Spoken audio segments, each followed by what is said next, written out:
ಹೇಳೋ ಮೇಲೆ ಇನ್ನು ಬಾಗೋವರೆಗೆ ಬೆನ್ನು ಕೇಳೋ ನ್ಯಾಯ ಇನ್ನು ನೆಲವೇ ನಮಗೆ ಹೊನ್ನು ಬಾಳೋದು ನಾವು ಕೆಲಕಾಲ ಹಿಡಿಬೇಡ ದಣಿಯ ಕೈಕಾಲ ಸುಖದ ಹಳೆಯ ಕನಸು ಮಾಡೋ ಇಂದು ನನಸು ವಿಜಯ ವೀರ್ಯ ಸೂರ್ಯ ಹೆಗಲ ಹಿಂದೆ ಇರಿಸು ಕೈಗೆತ್ತಿಕೊಳ್ಳು ನೊಗ ಬಿಲ್ಲು ಕೂಳೆತ್ತಿ ನುಗ್ಗಿ ನೀ ನಿಲ್ಲು ರೈತ ನೀನೇ ದೇಶ ರೈತ ನೀನೇ ದೇಶ ರೈತ ನೀನೇ ದೇಶ ನಿನ್ನ ಕಾಯಕ ಮೆಚ್ಚುವ ಈಶ ಸರ್ ಈಗ ಮಾರ್ಕೆಟಲ್ಲಿ ಕಾಯಿ ಏನು ಕಡಿಮೆ ಇದೆ ಸರ್, ಆದರೂ ಏನು ರೇಟ್ ಹೋಗ್ತಾ ಇಲ್ಲ. ನನ್ನ ಪ್ರಕಾರ ಈ ಮೇ ಫಸ್ಟ್ ವೀಕಲ್ಲಿ ಟೊಮಾಟೊ ಹೈಕ್ ಆಗೋ ಚಾನ್ಸಸ್ ಎಲ್ಲ ಕಾಣ್ತಾ ಇದೆ. ಎಲ್ಲ ರೈತರು ಆತಂಕ ಪಡೋ ಏನು ಸಮಸ್ಯೆ ಇಲ್ಲ. ನಮ್ಮ ಕೋಲಾರದಲ್ಲಿ ಈಗ ಸೋಯಿಂಗ್ ಮಾಡಿದ್ದಾರೆ, ಮಾಡಿದ್ರೂ ಇಳುವರಿ ಎಲ್ಲ ಕಡಿಮೆ ಇದೆ. ಆದ್ರೂ ಮೇ ಫಸ್ಟ್ ವೀಕಲ್ಲಿ ಟೊಮಾಟೊ ಹೈಕ್ ಆಗೋ ಎಲ್ಲ ಸಾಧ್ಯತೆಗಳು ಕಾಣಿಸ್ತಾ ಇದೆ. ಎಲ್ಲ ರೈತರಿಗೂ ನನ್ನ ನಮಸ್ಕಾರಗಳು. ನನ್ನ ಹೆಸರು ಅಶೋಕ, ಕೆಂದನಹಳ್ಳಿ ಗ್ರಾಮ, ಚಿಂತಾಮಣಿ ತಾಲೂಕು, ಚಿಕ್ಕಬಳ್ಳಾಪುರ ಡಿಸ್ಟಿಕ್ಕು. ನಾನು ಎಲ್ಲ ತರಕಾರಿಗಳನ್ನು ಬೆಳಿತೀನಿ. ಅದರಲ್ಲಿ ಪ್ರಮುಖವಾಗಿ ಟೊಮೊಟೊ ಬೆಳೆಯನ್ನು ಬೆಳಿತೀನಿ. ಸುಮಾರು 6 ವರ್ಷಗಳಿಂದ ನಾನು ಟೊಮೊಟೊ ಬೆಳೀತಾ ಇದ್ದೀನಿ. ಅದರಲ್ಲಿ 4 ವರ್ಷದಿಂದ ನಾನು ಅಮರೀಷ ಬೆಳೆಯನ್ನು ಆಯ್ಕೆ ಮಾಡಿಕೊಂಡಿದ್ದೆ. ಅದನ್ನು 4 ವರ್ಷದಿಂದ ಬೆಳೀತಾ ಇದ್ದೀನಿ. ನಾವು ಈ ವರ್ಷ ಜನವರಿ 31ನೇ ತಾರೀಕು ಸೋಯಿಂಗ್ ಮಾಡಿದ್ವಿ.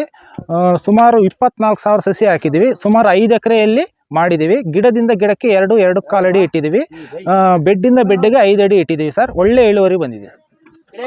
ಈ ಅಮರೀಷ ತಳಿಯನ್ನು ಮಳೆ ಬಿದ್ರೂ ನನ್ನ ಪ್ರಕಾರ ಜುಲೈ ಆಗಸ್ಟ್ ಫಸ್ಟ್ ವೀಕ್ವರೆಗೂ ಈ ತಳಿ ಇರ್ತದೆ ಸರ್. ಈ ಸುಳಿಯಲ್ಲೂ ನಮಗೆ ಒಳ್ಳೆ ಸೈಜ್ ಬರ್ತದೆ. ಅದರಿಂದ ಈ ತಳಿನ ನಾವು ಆಗಸ್ಟ್ ಫಸ್ಟ್ ವೀಕ್ವರೆಗೂ ಇಟ್ಕೊಳ್ತೀವಿ. ಒಳ್ಳೆ ಇಳುವರಿಯಿಂದ ಆಗಸ್ಟ್ ಫಸ್ಟ್ ವೀಕ್ವರೆಗೂ ಬರ್ತದೆ ಸರ್. ಇದು ಬಿದ್ದಾಗ ಮಳೆಗೇನು ಗ್ಲೀಟ್ಗೆ ಎಲ್ಲ ತಡೀತದೆ. ಈ ಬೇಸಿಗೆ ತಳಿ ಆಗಿರೋದ್ರಿಂದ ಅಂತ ಆಗಸ್ಟ್ವರೆಗೂ ನಮಗೇನು ಬೆಳೆಯಲ್ಲಿ ಅಂತ ಏನು ಕುಂಠಿತ ಕಾಣಿಸಲ್ಲ. ಒಳ್ಳೆ ಗಿಡ ಗ್ರೀನಿಶ್ ಆಗಿರ್ತದೆ, ಒಳ್ಳೆ ಇಳುವರಿ ಇರ್ತದೆ, ಹೂ ಡ್ರಾಪ್ ಆಗೋದಿಲ್ಲ. ಆರಾಮಾಗಿ ನಾವು ಅಮರೀಷನ ಬೆಳ್ಕೊಬೋದು. 4 ವರ್ಷದಿಂದ ಯಾಕೆ ಅಮರೀಷನ ಬೆಳೀತಾ ಇದೆ ಅಂದರೆ ಇದು ತುಂಬ ಇಳುವರಿ ಬರ್ತದೆ ಮತ್ತು ಬೇಸಿಗೆ ತಳಿ ಆಗಿರೋದ್ರಿಂದ ಒಳ್ಳೆ ಇಳುವರಿ ಆಗಿದ್ದು ಫ್ಲವರ್ ಡ್ರಾಪ್ ಆಗದೆ ಮಾರ್ಕೆಟಲ್ಲೂ ಅಷ್ಟೇ ಒಳ್ಳೆ ರೇಟು ಇರೋದ್ರಿಂದ ಈ ಬೆಳೆಯನ್ನು ನಾನು ಆಯ್ಕೆ ಮಾಡಿಕೊಂಡು ಬೆಳೀತಾ ಇದ್ದೀನಿ. ಅಮರೀಷನ್ನು ಮಾರ್ಚು ಇಲ್ಲ ಏಪ್ರಿಲಲ್ಲಿ ಮಾಡ್ಕೊಳ್ತಾ ಬರ್ತಿದ್ದೀನಿ. ಮಳೆ ಬಂದ್ರೂ ಮಳೆಗೆಲ್ಲ ತಡ್ಕೊಳ್ತಾ ಇದೆ. ಬೇರೆ ಬೆಳೆಗಳಿಗೆ ಕಂಪೇರ್ ಮಾಡಿದ್ರೆ ಇದು ತುಂಬ ಚೆನ್ನಾಗಿದೆ. ಮಳೆ ಬಿದ್ರೂ ಕಾಯಿ ಕ್ವಾಲಿಟಿ ಎಲ್ಲ ತುಂಬ ಚೆನ್ನಾಗಿದೆ. ಮಾರ್ಕೆಟಲ್ಲಿ ಅಷ್ಟೇ ಒಳ್ಳೆ ರೇಟ್ ಇದೆ. ಒಂದು ಕಾಯಿ ಬಂದು ಸುಮಾರು 80 ಗ್ರಾಮ್ನಿಂದ 100 ಗ್ರಾಮ್ವರೆಗೂ ಬರ್ತದೆ. ಆದ್ದರಿಂದ ನಾನು ಈ ತಳಿಯನ್ನು 3ರಿಂದ 4 ವರ್ಷದಿಂದ ಬೆಳೀತಾ ಇದ್ದೀನಿ ಸರ್.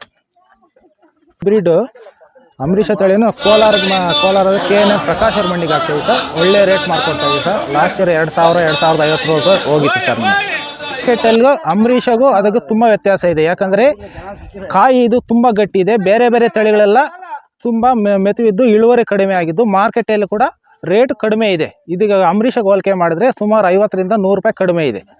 ಆದ್ದರಿಂದ ಅಮರೀಷನೇ ನಾವು ಆಯ್ಕೆ ಮಾಡ್ಕೊಂಡಿದ್ದೀವಿ. ರೈತರಲ್ಲಿ ನಾನು ಲಾಸ್ಟಲ್ಲಿ ಒಂದು ಮನವಿ ಮಾಡೋಲ್ಲ ಏನಂದರೆ, ಈಗ ರೇಟು ಕಡಿಮೆ ಆಗಿರ್ಬೋದು, ಆದರೆ ಮುಂದಿನ ದಿನಗಳಲ್ಲಿ ಒಳ್ಳೆ ಬೆಲೆ ಬರೋ ಚಾನ್ಸಸ್ ಇದೆ. ಯಾಕಂದರೆ ಮಾರ್ಕೆಟಲ್ಲಿ ಅವಕ ತುಂಬ ಕಡಿಮೆ ಇರೋದ್ರಿಂದ, ತುಂಬ ಬಿಸಿಲಿರೋದ್ರಿಂದ ಬೆಳೆಗಳನ್ನು ಚೆನ್ನಾಗಿ ಕಾಪಾಡಿಕೊಂಡು ನೀವು ಕಾಪಾಡ್ಕೊಂಡಿದ್ದಾದರೆ ಮೇ ಫಸ್ಟ್ ವೀಕ್ನಿಂದ ಜೂನ್ ಜುಲೈವರೆಗೂ ರೇಟ್ ಇಳಿತವೆ. ಆದ್ದರಿಂದ ರೈತರು ಯಾರೂ ಆತಂಕ ಪಡುವ ಅಗತ್ಯವಿಲ್ಲ. ಆದ್ದರಿಂದ ದಯವಿಟ್ಟು ಎಲ್ಲರೂ ಬೆಳೆಗಳನ್ನು ಚೆನ್ನಾಗಿ ನೋಡ್ಕೊಬೇಕಂತ ತಮ್ಮಲ್ಲಿ ಪ್ರಾರ್ಥನೆ ಮಾಡ್ತೀವಿ.